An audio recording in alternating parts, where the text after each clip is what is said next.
నమస్తే, welcome to burning topic.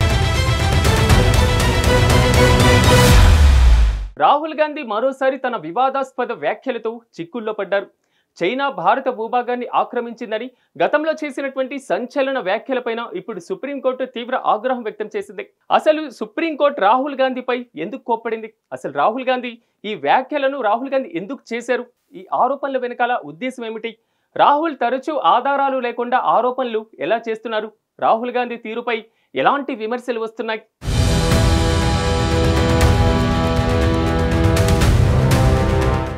ఒక పార్టీకి నాయకుడంటే ఆయన మాటకు విలువ ఉండాలి. అతడు ఏం చెప్పినా నిజమే అనే భరోసా కలగాలి. అయితే రాహుల్ గాంధీ తన మాటలకు భరోసా కల్పించలేకపోతున్నారనే మాట వినిపిస్తోంది. దీనిని ఇటీవల జరుగుతున్న పరిణామాలు రుజువు చేస్తున్నాయి. 2022లో భారత్ జోడో యాత్ర సందర్భంగా రాహుల్ గాంధీ చేసిన వ్యాఖ్యలు దేశవ్యాప్తంగా సంచలనం రేపాయి. చైనా భారతదేశానికి చెందిన 2000 చదరపు కిలోమీటర్ల భూమిని ఆక్రమించిందని, అరుణాచల్ ప్రదేశ్ లో భారత సైనికులను చైనా సైనికులు కొట్టారని ఆయన ఆరోపించారు. ఈ వ్యాఖ్యలు రాజకీయంగా సోషల్ మీడియాలో తీవ్ర చర్చకు దారితీశాయి. ఈ వ్యాఖ్యలు దేశ ప్రతిష్టను దెబ్బతీస్తాయని కేంద్ర ప్రభుత్వం, సైనిక బలగాలు, బీజేపీ నాయకులు విమర్శించారు. ఇలాంటి ఆరోపణలకు ఆధారాలు లేవని, దేశాన్ని అంతర్జాతీయ స్థాయిలో అవమానించడానికే రాహుల్ ఇలా మాట్లాడుతున్నారని బీజేపీ నేతలు మండిపడ్డారు.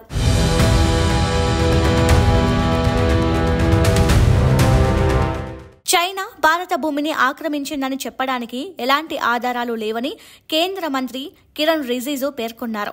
ఇలాంటి నిరాధార ఆరోపణలు దేశ ప్రతిష్టను దెబ్బతీస్తాయని ఆయన అన్నారు. ఒక బాధ్యతాయుత నాయకుడు దేశాన్ని అంతర్జాతీయ స్థాయిలో అవమానపరిచేలా మాట్లాడకూడదని బీజేపీ నాయకులు విమర్శించారు. ఈ వ్యాఖ్యలపై అలహాబాద్ హైకోర్టులో పరువు నష్టం దావా నమోదైంది. సోషల్ మీడియాలో ఈ వ్యాఖ్యలు తీవ్ర చర్చనీయాంశమయ్యాయి. రాహుల్ దేశ సమస్యలను బహిర్గతం చేస్తున్నారని కొందరు సమర్థించారు. ఇలాంటి వ్యాఖ్యలు బాధ్యతారహితమని, దేశ గౌరవాన్ని దెబ్బతీస్తాయని మరికొందరు విమర్శించారు.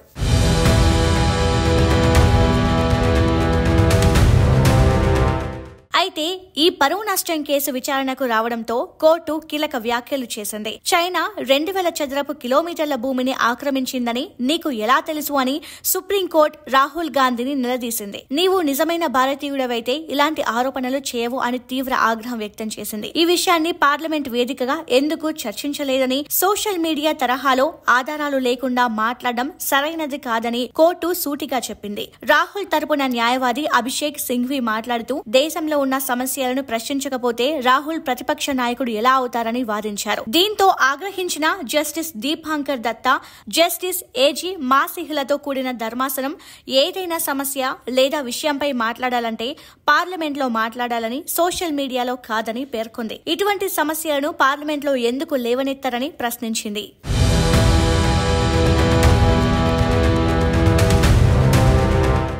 అయితే వివాదాస్పద వ్యాఖ్యలు చేయడం రాహుల్ గాంధీకి కొత్త కాదు. 2019లో కర్ణాటకలో ఒక ఎన్నికల సమావేశంలో మోదీ అనే పేరున్న వారు అందరూ దొంగల అని వ్యాఖ్యానించి పరువు నష్టం కేసు ఎదుర్కొన్నారు.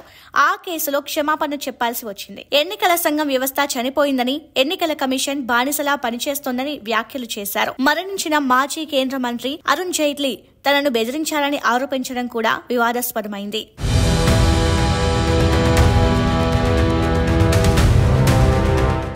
కాంగ్రెస్ కార్యకర్తల్లో రాహుల్ గాంధీ వ్యాఖ్యలు ఉత్సాహాన్ని నింపుతున్నాయి.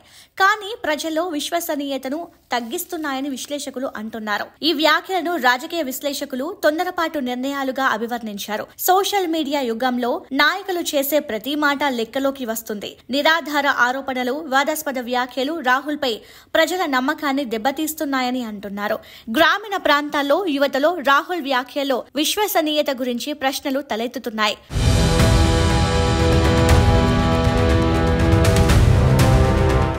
నిరాధార ఆరోపణలు రాహుల్ గాంధీ ఎందుకు చేస్తున్నారో, కాంగ్రెస్ బలహీనతను దాచడానికి, ప్రభుత్వంపై ఒత్తిడి పెంచడానికి, మీడియా దృష్టిని ఆకర్షించడానికి,